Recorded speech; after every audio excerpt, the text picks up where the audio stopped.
Welcome back, everyone. This is the Damage Report. I'm John Arola. Big ol' packed show for you today. Not only are we going to be dealing with the fallout, so to speak, of the climate town hall yesterday, the 7-hour extravaganza that CNN held with a number of different candidates for the Democratic primary.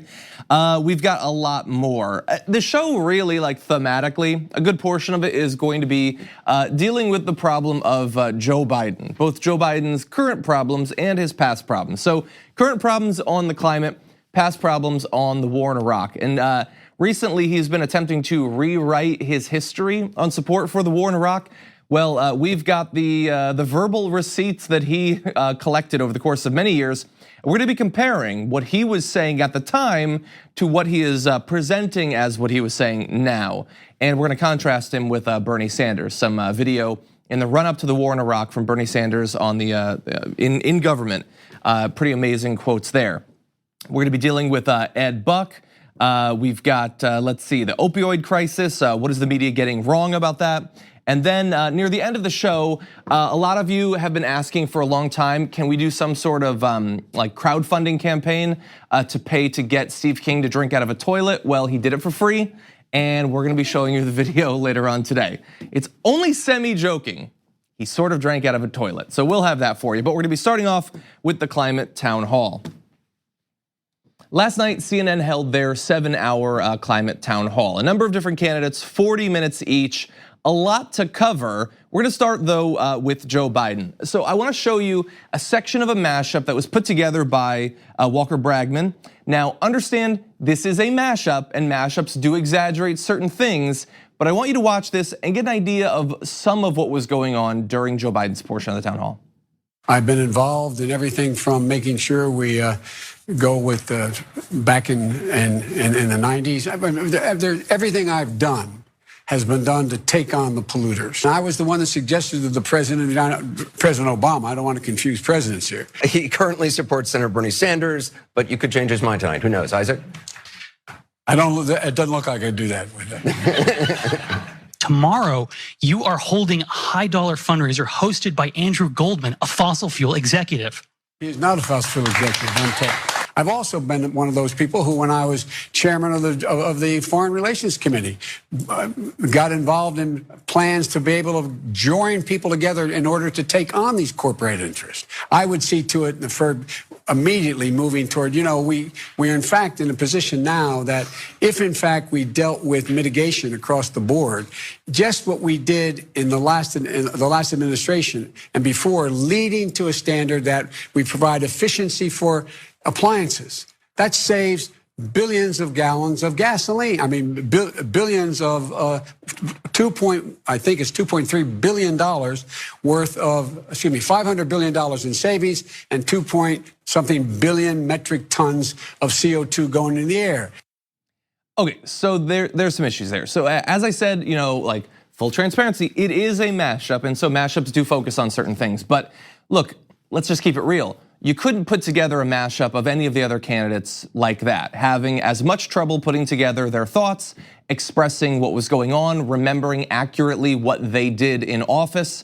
There was a bit of the sort of standard folksy Joe Biden stuff, but there wasn't even that much of that because he was having so much trouble just communicating, both with some of the people asking questions that are predisposed to not support him. They had one person you saw there, a question from him, and we're gonna return to that topic from a Bernie Sanders supporter, but even just regular sort of softball questions about what would you do, how would you prioritize, how would you put pressure on China, these sorts of things. Some of them, like climate change is very much not Joe Biden's like favored topic, but if you are gonna be talking about it, he wants to talk about international diplomacy, his time traveling around as vice president, like that is his area inside of this area.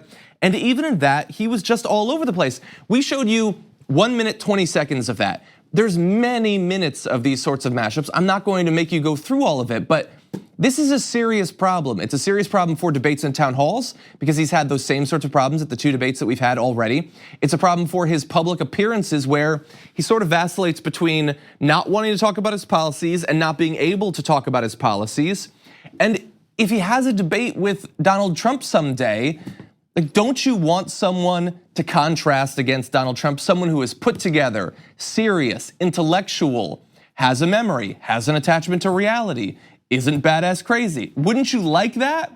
And there are multiple options where you could have that, but with Joe Biden, it's just getting worse. Mentally, he's basically like, he's at the same level as his eyes. I'm not gonna go into depth about the bloody eye, but I'm sure you've seen the pictures of the bloody eye. Like a blood vessel burst in his eye during the town hall. I don't think it means anything. I'm sure people will cook up all sorts of conspiracies about what it represents, but it was sort of a metaphor for what was going on. That's as far as I'm going to take it. But it's an issue. And when he wasn't sort of like flailing to try to figure out what he wants to say, what's the talking point I can cling to? It's like grabbing onto a buoy in like stormy water. He was going to generalities, and that's just a thing that's what his campaign is about. And let's just show you an example, just one little example I noticed. Bothers me most about what's going on in the country today. We're walking around with our heads down like, oh, what are we gonna do? We're in such great trouble. This is the United States of America. There's not a damn thing we've not been able to accomplish once we set our mind to it. You noticed there that bloody eye was in that. Anyway, so okay, that by itself is perfectly okay. But coming from Joe Biden, there's a couple of problems with it. One, he very often goes to that sort of like, come on, America, what's going on thing? And we all get that. That's like the subtext of this whole show, but that's not the end point. That's the starting point. The starting point is, dear God, what have we wrought? But then you have to actually have the solutions. And look, technically, he has a climate proposal out there. We'll get to that in just a second, I guess. But it comes down to accountability, trustworthiness. And like, if you're going to put across the message, like, we got our heads down, we can't achieve anything, what are you talking about, America, we can do anything, that message would resonate for multiple candidates in the primary, but perhaps least of all, outside of maybe Delaney, Joe Biden. Because he says there, we can accomplish anything we put our minds to. And then when you start to name specifics on climate change and on other issues, suddenly not so much. So look, banning fracking and shutting down the entire fracking industry, that's a big, bold thing. Difficult politically. Can we do it? Well, going by that one quote, sure, America, we can do anything we put our minds to. But no, not that, not for Joe Biden, can't do that. That crops up so often. The idea that in rhetoric, when we come together, we can accomplish anything, but let's just keep the anything kind of down low. Let's not aim too high with the anything. And I care so much less about the one-liners, the rhetoric, than what his actual platform is. What is he gonna shoot for were he to become president? And that is far less lofty than some of his rhetoric. So let's turn to the topic that was raised by the Bernie Sanders supporter who asked him a question about the fact that, yes, he's here at the climate town hall, that's good. Yes, he has a climate plan, but it would have been tomorrow, it will be today, he's going to a fundraiser. This is a fundraiser hosted by Andrew Goldman, co-founder of Western LNG, a natural gas production company based in Houston, Texas. It's co-hosting one of two high-dollar fundraisers Biden will attend in New York today, actually. Goldman served as an advisor to Biden, by the way, while he was in the Senate, and was the Northeast Director of Finance for Biden's 2008 campaign. And if you didn't watch the town hall, you need to know that there was a learning process going on in real time around this fundraiser. So when the question was initially raised, why are you at a town hall today where you say we're gonna have to get off of all this dirty energy, we're gonna have to deal with the climate crisis seriously, and then tomorrow you're getting money raised for you by a guy who started up this natural gas production company. I know there's some back and forth about whether he's technically a fossil fuel executive. That's a distinction without a difference. He starts companies that take dirty energy out of the ground and then burn it and ruin our climate. Okay, that's the important part. And Biden had an issue with that characterization initially and said, well, is that real? Is he really? And then they came back from a commercial break and Anderson Cooper was cluing him in on who this guy was. The thing is, he was your advisor. How do you not know what industry he's in? He was working with you in the Senate, director of finance for Biden's campaign. Like, this is a guy that he knows in a fundraising context. But when it's raised in a town hall, suddenly, what name so? Andrew Goldman? Gold who? I don't know who that is. But you're willing to take his money, right? You're willing to go, you're busy. You're doing this whole presidential campaigning thing. And you're going to this guy's place. You have no idea who he is, what he represents, what he's working towards. Do you think he wants to ban fracking? Do you think that that's the game that he wants to get involved in? Kind of doubt it. Now look, if you look at his actual plan, it's not terrible. Biden pitched it as, all the environmental groups say it's a B+ at worst. Okay, that's good. The crisis is not a B plus though, it's an A plus. And I think that we need an A plus solution. Anyway, look, Biden does set a goal of getting the US to 100% renewable energy by 2050, technically, yes. Remember though, just a few months ago, he was proposing a middle ground on climate policy. Now, they have retreated from that middle ground, and rightfully so. It was not received well. And sure, he's at the Climate Town Hall now, but I remember where just a few months ago he was, and it was very much in the middle ground. And again, that's not where the climate crisis is. It's not compromising with us. It's sticking to its guns, so to speak. And you might have seen in that graphic there, his climate policy advisor, Heather Zykal, has made more than $1 million from a natural gas firm after leaving the Obama administration.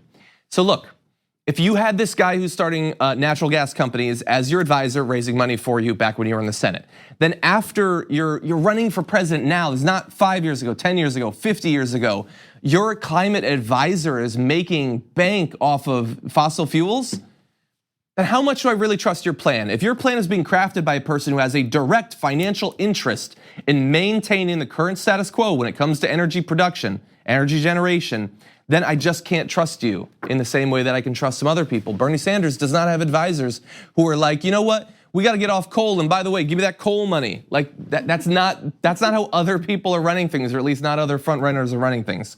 Look, there was a lot more that I wish I could talk about. I'm focusing on Biden because for some reason, Biden is still in first place, despite the fact that his campaign is basically one blood-soaked eye after another. He's still in first place, so we have to take him seriously. There was more going on. Perhaps we'll circle back to it tomorrow. Anyway, we do have to take a short break. We come back, lots more to get to. We need to talk about a relatively new show called the Republic, or UNFTR. As a Young Turks fan, you already know that the government, the media, and corporations are constantly peddling lies that serve the interests of the rich and powerful. But now there's a podcast dedicated to unraveling those lies, debunking the conventional wisdom. In each episode of the Republic, or UNFTR, the host delves into a different historical episode or topic that's generally misunderstood or purposely obfuscated by the so-called powers that be, featuring in-depth research, razor-sharp commentary, and just the right amount of vulgarity. The UNFTR podcast takes a sledgehammer to what you thought you knew about some of the nation's most sacred historical cows. But don't just take my word for it. The New York Times described UNFTR as consistently compelling and educational, aiming to challenge conventional wisdom and upend the historical narratives that were taught in school. For as the great philosopher Yoda once put it, "You must unlearn what you have learned." And that's true whether you're in Jedi training or you're uprooting and exposing all the propaganda and disinformation you've been fed over the course of your lifetime. So search for UNFTR in your podcast app today and get ready to get informed, angered, and entertained all at the same time.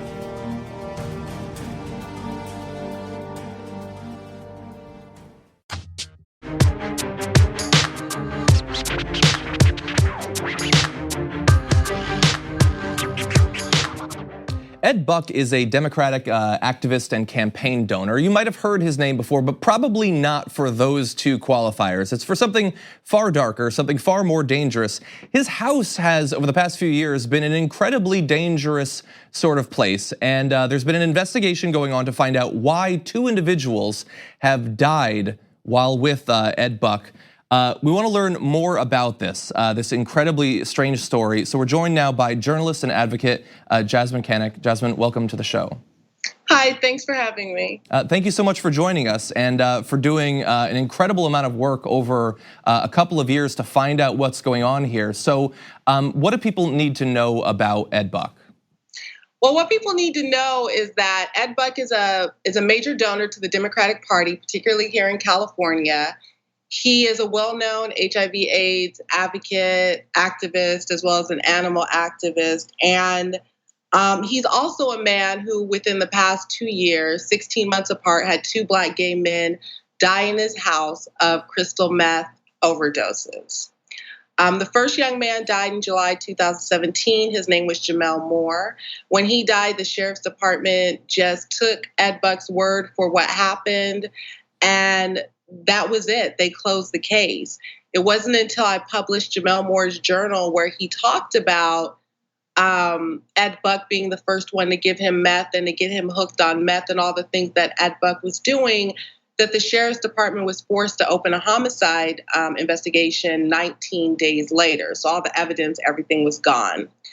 So at the end of the year meaning from July 2017 to July 2018, the DA's office decided that they just didn't have enough evidence to charge Ed Buck with anything, even though close to a dozen young Black gay men had come forward with videos and photos and text messages and screenshots, detailing what had happened to them at Ed Buck's house. The DA's office still didn't do anything. And that was July 2018. January of this year, Timothy Dean died in Ed Buck's apartment of a crystal meth overdose on the same mattress that was on the floor of the same apartment.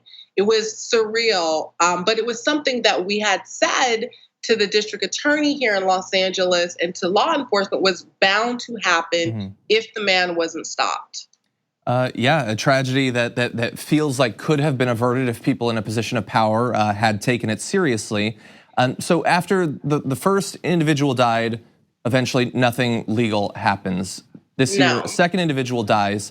Is it being taken more seriously? Is there the chance that there will be something like justice in this case? I'm hopeful. I have to, try to remain somewhat hopeful. You need to do that in this kind of work, right? So we're in this weird waiting stage again, waiting to figure out what the district attorney's office is going to do, if anything. Yesterday, I spent a lot of time talking about the situation with Mac Miller and the person who was charged, because it was a very similar situation with the Ed Buck case. In both of the deaths, there was an enormous amount of drugs found, everything from cocaine to heroin to meth, everything. And they still did not charge Ed Buck with anything. As a matter of fact, through Ed Buck's attorney, he said that those men brought all of those drugs over to his apartment.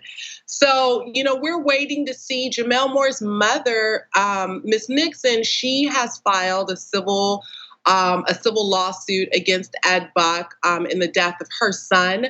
I know that Timothy Dean's family is also considering doing the same thing. And simply, this is because, we have to get justice one way or the other, right? If we can't get justice through the criminal court system, because the lives of Black gay men, Black gay men who may be sex workers and homeless and poor, are not as important as the lives of other people, then we have to try to get that justice through the civil court system. Yeah. It seems, looking at this from an outsider, it just seems insane, the entire thing that I would have to imagine that if the same thing had happened to me, for instance, you don't get one free death on your watch, let alone two free deaths. And look, so we know that across the country, there are multiple justice systems. Depending on how much money you have, you might get one or the other. Does it feel like this is just a clear case where the deaths, let alone also just the drugs being there and it happening multiple times, is this just an instance of this is a well-connected, powerful, influential person? Yes, exactly. So that's something I've been fighting with the Democratic Party about as well, me being a Democrat. It's like, as a Black woman, as a Black person, I cannot belong to a party that can look the other way when these things happen because a major donor of yours is involved, right? And at the time that Jamel Moore died, Ed Buck's best friend was the chair of the California Democratic Party. And the California Democratic Party is the largest Democratic organization outside of DC. So, it's created a myriad of issues and problems and sort of put a spotlight on the intersection of, exactly how much do Black lives matter, particularly when we're talking about a major donor who has given over $500,000 in the last 7 to 8 years to candidates and elected officials here in Los Angeles. So yeah, but it's not like you stop. We have to keep doing this because when I tell people that another young Black gay man can die at Ed Buck's house at any moment, that is not a joke. Yeah. That is serious because he has not stopped his behavior. And so would you say it's fair to say that you do fear that if there aren't consequences, that we will inevitably see a third case like this? Oh, absolutely. I was clear about that in July of 2018. I'm clear about that today in 2019. This is a man who has not stopped the same predatory behavior that he was engaging in prior to Jamel Moore's death. I have young men that reach out to me all of the time, saying, oh, this man just tried to pick me up on this website, or this man just tried to pick me up here. So he's still engaging in the same behavior. His neighbors contact me all the time and let me know, like, look, he just brought someone else in. He's doing this again. That is, the entire case so difficult to understand, that 2 people die on your watch and you're thirsty for more. Absolutely insane. Journalist Jasmyne Cannick, thank you so much for joining us and breaking down the case. Thank you so much for having me. We're gonna take a short break here. We come back, we're gonna take you back to the run-up to the war in Iraq. What were some of the candidates who were then in government, now running for president, saying about that war back before it happened?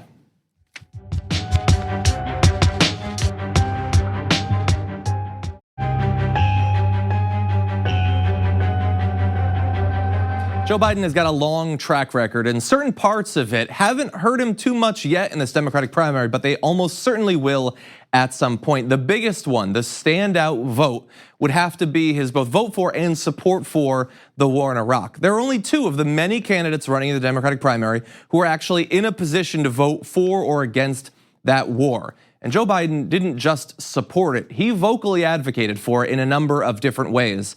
But that's not the story he's telling these days. If you ask him now, he was never all that into the war, okay? And let's take a look at what's changed between back then, all of his quotes, and we've got many of them, and the way he's talking about it now. Now he says, I think my record has been good. He told NPR. He explained that his rationale in authorizing the use of military force in Iraq back in 2002 was based on a commitment he had received from then President George W. Bush that he would not go to war in Iraq. So, yes, I supported it, but I supported it to oppose it. I supported it so that there wouldn't be a war. He says, in particular, Bush looked me in the eye in the Oval Office. He said he needed the vote to be able to get inspectors into Iraq to determine whether or not Saddam Hussein was engaged in dealing with a nuclear program.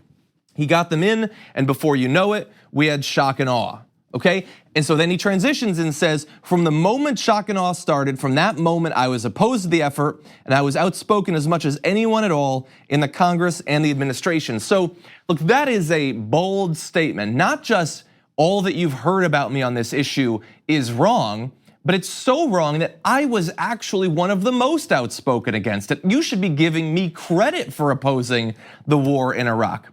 Okay, well that's what he says now. So we're gonna go back and we're gonna look at some of his past statements. I apologize, there's a lot here, but you need to understand not just generally what he has said, but how often and how many different contexts he said it. So much like Neo in the Matrix, I'm gonna fill you full of kung fu right now, and so just get ready. So look, he said back in a speech at the Brookings Institution in 2003, July 31st, he said, 9 months ago, I voted with my colleagues to give the President of the United States of America the authority to use force, and I would vote that way again today. It was a right vote then, and it'll be a correct vote today. So look, we're talking about now with hindsight, almost a year of hindsight on the war, he says, not only was I right, but I would still vote, which is a far cry from the second shock and awe happened, I knew I'd made a mistake in trusting that man. So let's see, he said in advance, I'm trying to give you all the context. An immediate invasion of Iraq, he said in remarks to the Council of Foreign Relations in October 2001, was not the prudent approach.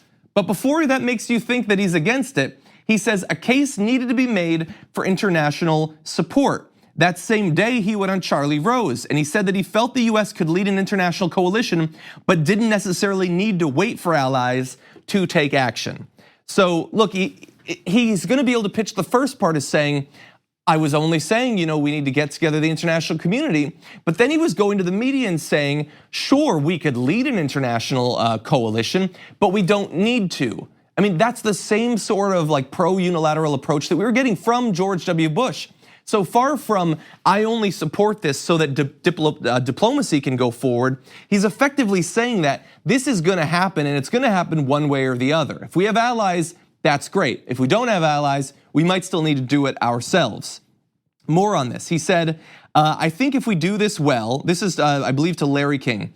I think if we do this well and we're capable of doing it, we can essentially tighten the noose around Saddam Hussein's neck so that when he does genuinely step out of line next time, we will either have the ability to move in with or without others, but with the support of the rest of the world like we're doing now in Afghanistan.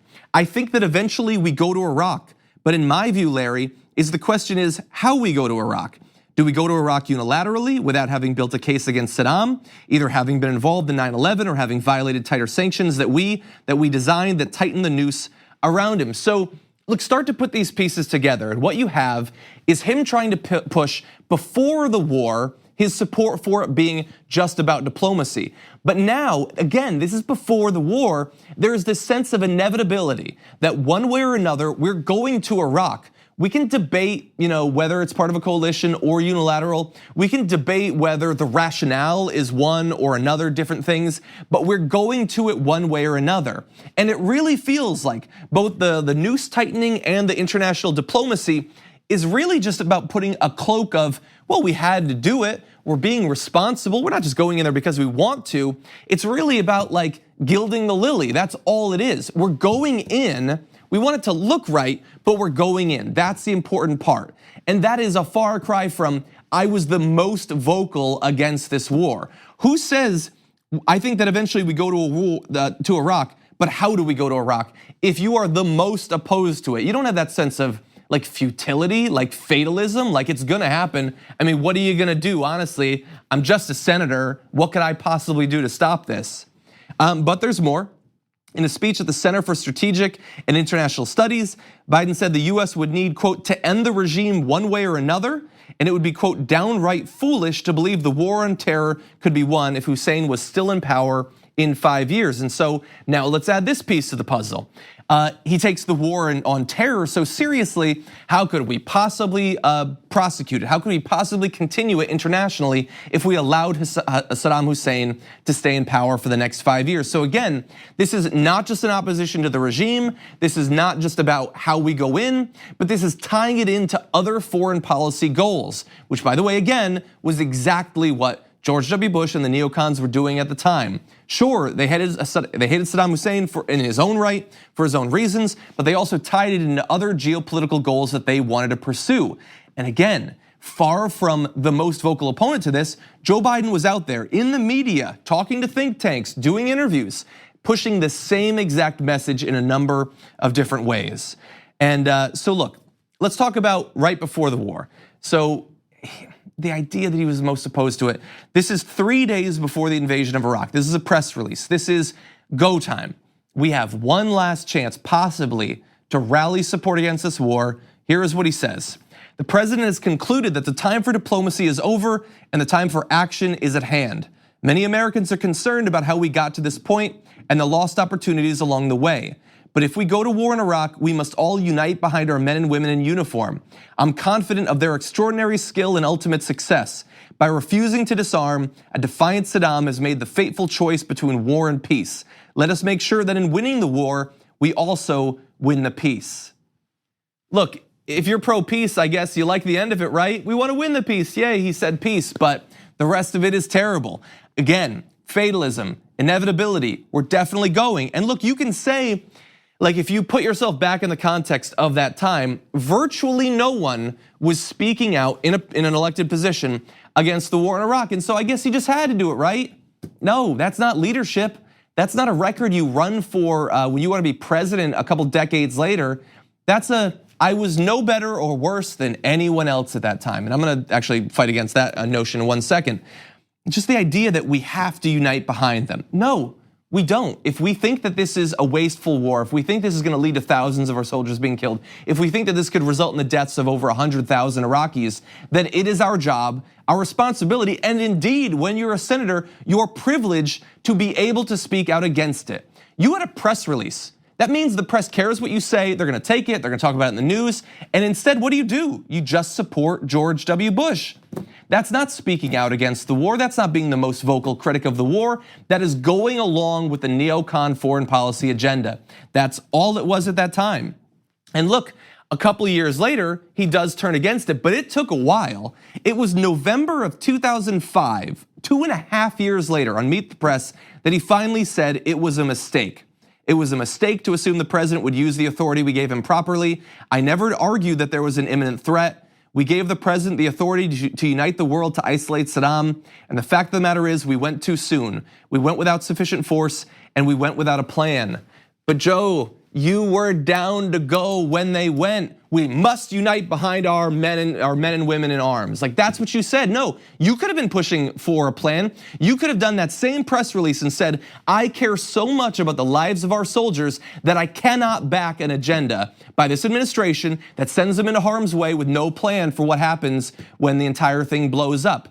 And you might think, well, wait a second, everybody was talking about this being so easy. How could he have known at that time that it would go so poorly? How could he have known that there was no plan to win the war, let alone to win the peace? How could he have known that so many would die? How could he have known that it would cost so much? Well, the thing is, this is not just looking at this particular instance with hindsight. There were politicians, one of whom is running for president now, who ahead of the war, back when there was still time to rally opposition to it, was doing everything he could. And he saw the mistakes, not 2 years after, 2.5 years after the invasion, but in advance of it. And so I wanna play a section of this is Bernie Sanders. This is before the war. Here is what he had to say. Mr. Speaker, in the brief time I have, let me give you 5 reasons why I'm opposed to giving the president a blank check to launch a unilateral invasion and occupation of Iraq, and why I will vote against this resolution. 1, I have not heard any estimates of how many young American men and women might die in such a war, or how many tens of thousands of women and children in Iraq might also be killed. As a caring nation, we should do everything we can to prevent the horrible suffering that a war will cause. War must be the last recourse in international relations, not the first. Second, I am deeply concerned about the precedent that a unilateral invasion of Iraq could establish in terms of international law and the role of the United Nations. If President Bush believes that the US can go to war at any time against any nation, what moral or legal obligation could our government raise if another country chose to do the same thing? At a time when this country has a $6 trillion national debt and a growing deficit, we should be clear that a war and a long-term American occupation of Iraq could be extremely expensive. Fifth, I am concerned about the problems of so-called unintended consequences. Who will govern Iraq when Saddam Hussein is removed? And what role will the US play in an ensuing civil war that could develop in that country? Will moderate governments in the region who have large Islamic fundamentalist populations be overthrown and replaced by extremists? So look, honestly, looking back on this entire history up until today, I have to say that we are oddly blessed to have 2 politicians who were there to vote for or against the war, who are now running against each other. One who just went along with the administration, buttressing its points, spreading its talking points, supporting the war, and only coming to grips with how much of a mistake it was literally years later. And another who understood shockingly well all of the potential problems in advance of the war. The costs, the deaths, the waste, the chaos. What we're in right now, Bernie Sanders saw it coming a long time ago. And so it's weird that Joe Biden hasn't yet really suffered at all in the polls for his support in the war in Iraq. I understand that it's not a gigantic priority for a lot of voters right now, but once this crowd of candidates starts to get weaned down a little bit and it becomes a bigger topic where they can start to directly differentiate ourselves, this sort of history is going to come out. It's important that we understand what was actually done, what was actually said back then, and don't allow these candidates to just rewrite history to benefit themselves now. Okay, we're gonna take a short break. We come back, the opioid crisis, how the media's gotten it wrong after this.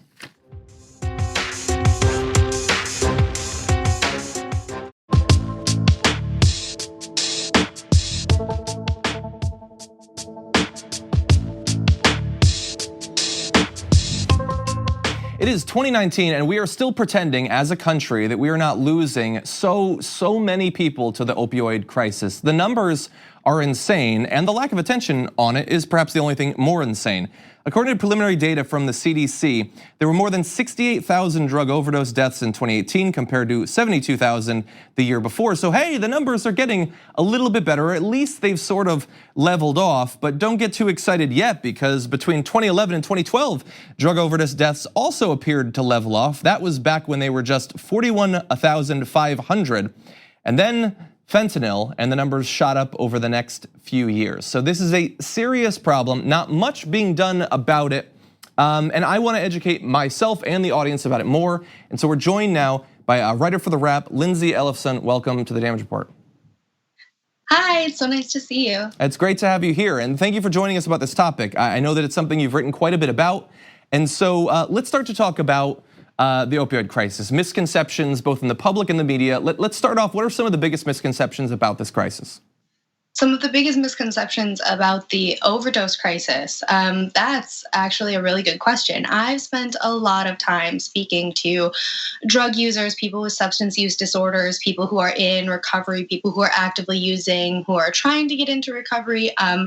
They all tell me different things that they see as the big misconceptions. And I think that itself kind of speaks to what we have to tackle in the media when we're finding that everybody that I've spoken to has such a different experience. But the thing that they all primarily tell me is the main misconception is that there is one person that a substance use disorder individual looks like. They're saying that in the media and in the public eye, in the public mind, somebody who has an addiction or a dependency problem is actually either someone strung out behind a 7-Eleven or someone who fell to a terrible tragedy, maybe an athlete who got hurt and got overprescribed opioids and now is living this addicted life and is so sad.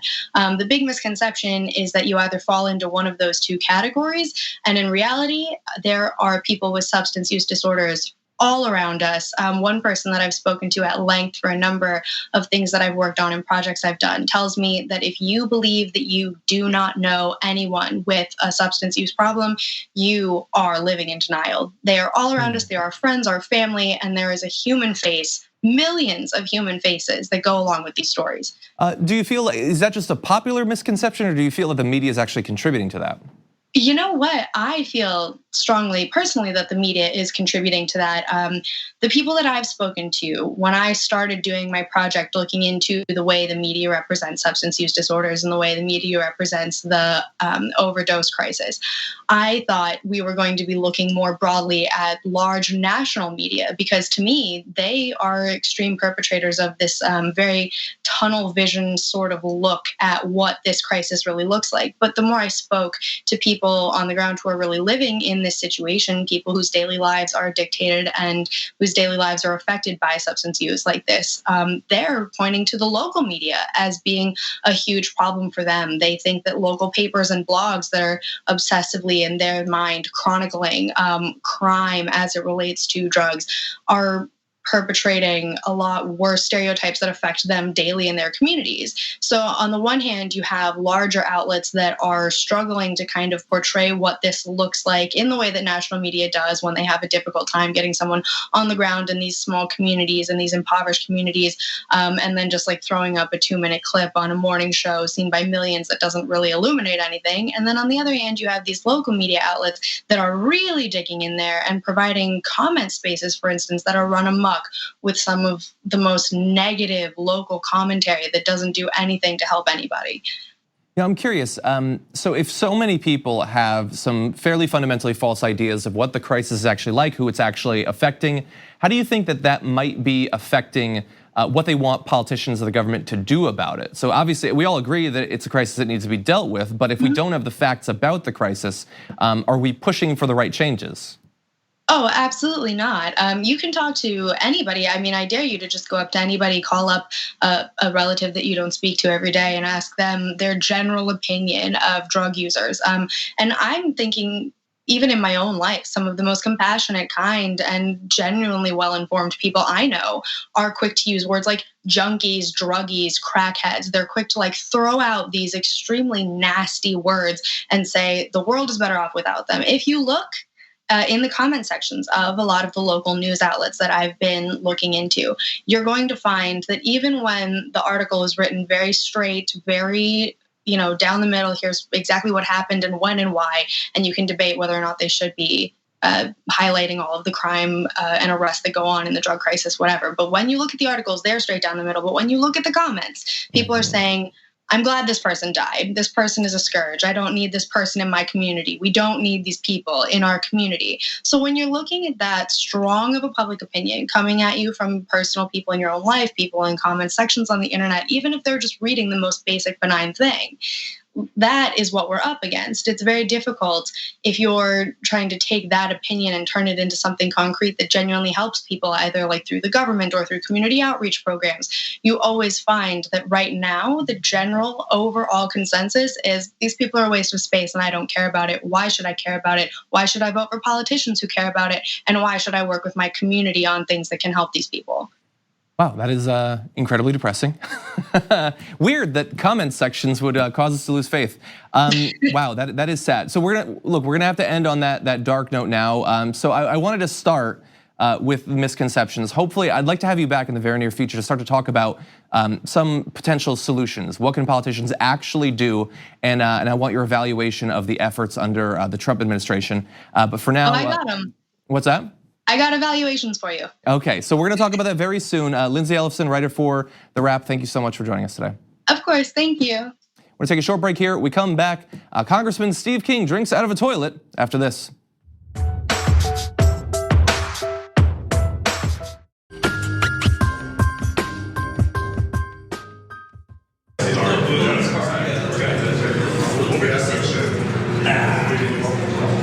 Not bad, huh? Not bad. That's Congressman Steve King drinking out of a toilet, or at least a sink directly attached to a toilet. If that seems weird, it is his reason for doing it even weirder. But before that, here's his evaluation of the quality of the water coming out of that. He says, I took a drink out of there, and actually pretty good. It's not drinking out of the toilet, it's drinking out of the water fountain that's integral with the back of the toilet. So look, he thinks that he has a point in doing this. He does, but perhaps not the one that he thinks he does. So why is he doing it? Well, he's doing it because back in July, Alexandria Ocasio-Cortez visited the border and said that she was told by detainees that they were specifically told that the water fountains were broken and that personnel suggested they drink from the toilet bowl instead. And look, that is not lost. The connection there is not lost at all on Steve King. He made it very clear when he tweeted that video out and said, I hope you will include this video in NBC's coverage. It's to an NBC reporter. No way was AOC objectively honest in her hashtag fake news spin about the border. Clickbait for snowflakes. So to give you an idea of how serious this literal congressman is, he put a hashtag fake news and talked about snowflakes after drinking out of that toilet. Now, AOC, who rightly got a lot of credit for repeatedly drawing attention from back before she even won her primary to today on the conditions on the border, she responded saying there's a genre of videos where GOP House members who clearly didn't read sworn testimony that detention sinks were broken, filming themselves drinking out of toilet sinks. They're so anti-immigrant they risk pink eye to show off that they didn't do the reading, hashtag close the camps. And look, the thing is, I have no idea if you can get pink eye from this. They keep saying it's not a toilet, it's a sink. Look, they're attached to each other. She was lying, but she wasn't lying. It's sworn testimony, and what was being asserted was not that they had to drink out of sinks attached to toilets, it's that the sinks were broken, and so they were told to drink out of the literal toilet bowls. That is the simplest point to understand imaginable. They're held in detention, they're told to drink out of the literal toilet bowl. That is what multiple detainees in sworn testimony said. And their response is, well, look, I found a sink that works. Yes, genius, you can find a sink that works. You can find a bottle of Aquafina. There are sources of water that aren't toilets, but I'm concerned about the fact that these refugees are being forced to drink out of the actual toilets. This is a congressman This is a person with power in the US government who either can't understand that extraordinarily simple point or refuses to because his quest is to demonize immigrants, and he will go to literally any lengths, no matter how far it takes him away from reality, to do so. We really have two types of people in this country. People who look at a politician like AOC and say, look at her. She is governing with empathy, shedding light on important issues that are actually affecting people, people's health. And then there's people like Steve King, who I guess has some free time since he has no more congressional committee assignments because he's so racist, even the GOP had to kick him out, who's traveling the border to lie about what people have said to hurt immigrants. You really have to choose at this point which side you're on. Okay, that's all the time we have, unfortunately. Thank you so much for watching. We're gonna close out tomorrow with Brett Ehrlich. We'll see you then.